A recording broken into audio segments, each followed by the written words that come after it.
To enable auto text suggestion when typing on Windows 10. Hi everyone, it's Sophia to assist you today without any delay. Let's jump right in. First, open Settings. Click on Ease of Access. On left side, you'll find all the options. Scroll down till you find Keyboard. Simply click on Keyboard. After that, on right side you'll find typing settings. Click on typing settings and in here scroll down. Scroll down till you find show text suggestion as I type.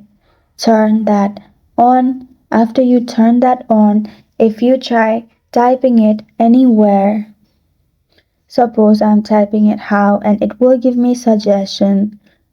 And this is how to enable auto text suggestion when typing on Windows 10. Thank you for joining me today. If this video helps you out, please leave a like and subscribe for more. Got a question or want to suggest a topic? Comment below. I'm Sophia signing off until next time.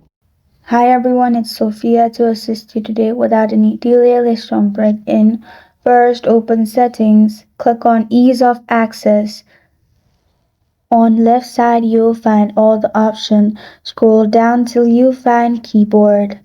Simply click on